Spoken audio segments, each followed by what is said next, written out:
సాదాసీదా కుటుంబంలో పుట్టి ఒక మామూలుగా ఒక డిగ్రీలో యావరేజ్ మార్కులతోటి చేసిన తర్వాత ఏం చేయాలి, ఎలా చేయాలి అని అనుకుంటే నా తల్లిదండ్రులు నన్ను గైడ్ చేసేంత నాలెడ్జ్ కూడా వాళ్ళకి లేదు.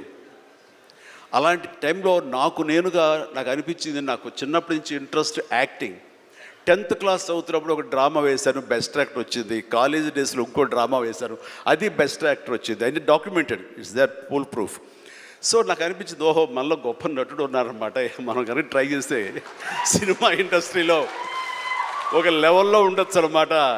ఎందుకు వెళ్ళకూడదు మనం సినిమా ఇండస్ట్రీకి అని అనగానే ఎవరితో మాట్లాడినా సరే, ఏ సినిమా ఇండస్ట్రీ తక్కువ అనుకుంటున్నావా, అక్కడ నీకు తెలిసిన వాళ్ళు ఉన్నారా, నువ్వు వెళ్ళగానే పెద్ద గొప్ప అందగాడివా, నేను వెల్కమ్ చేసేస్తారా అంటూ అందరూ నెగిటివ్గానే అనేవాడు. అదే సహజం, ఎందుకంటే ఇండస్ట్రీకి వెళ్ళి పాడైపోయిన వాళ్ళు అధిక సంఖ్యలో కనబడుతున్నప్పుడు నేను ఎక్కడో లింగులు ఇటుకుమంటూ నర్సాపురం మొగల్తూరు ఆ ప్రాంతం నుంచి నేను వెళితే కనుక ఎంకరేజ్ చేసే భలే ఉన్నారో వెళ్ళరా అనేవాళ్ళు ఎందుకు ఉంటారు. కానీ లోపల నా తపన అంతా అది కదా, ఖచ్చితంగా వెళ్తే వెళ్ళాలి అనిపించింది. అదే విషయం అమ్మా నాన్నలు చెప్పాను. నేను మైండ్ షిఫ్ట్ గురించి మాట్లాడుతున్నాను. అమ్మా నాన్నలు చెప్తే, నువ్వు వెళితే నీకు ఇంట్రెస్ట్ ఉంటే వెళ్ళు, కానీ ఏదైనా జరగచ్చు, రేపు పొద్దున రాణించవచ్చు, రాణించకపోవచ్చు. అలాంటి పరిస్థితుల్లో టైం వేస్ట్ కాకుండా ఇంకో కోర్స్ కూడా చేస్తే, నువ్వు చెన్నై వెళ్తానంటున్నావు, నీ ఫిలిం ఇన్స్టిట్యూట్ ట్రైనింగ్తో పాటు ఇంకో కోర్స్ కూడా చేస్తే బాగుంటుంది కదా.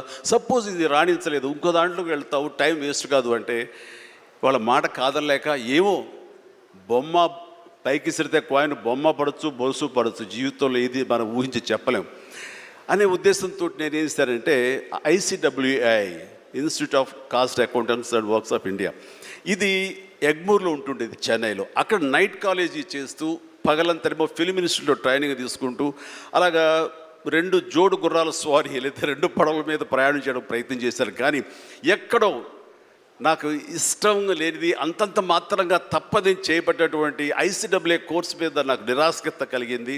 దాన్ని నెమ్మదిగా దానికి తెలియదుకాలు ఇచ్చేసి వదిలేశాను. ఆ తర్వాత ఫిలిం ఇన్స్టిట్యూట్లోనే నేను ఏమైనా చేయాలి, చావో రేవో బతుకో చావు ఇక్కడే ఉండాలి, మనం ఇందులో చేయాలి. ఎప్పుడైతే నేను ఒక డెసిషన్ తీసుకున్నానో, నన్ను నేను ప్రూవ్ చేసుకోవడానికి నేను కష్టపడి పనిచేయాలి, నేను ఇందులో సాధించాలి, ఏమైనా అయ్యి తీరాలి అంటూ చాలా స్ట్రాంగ్గా నేను అనుకున్నాను. లేకపోతే నాకు జీవితం లేదు అనుకున్నాను.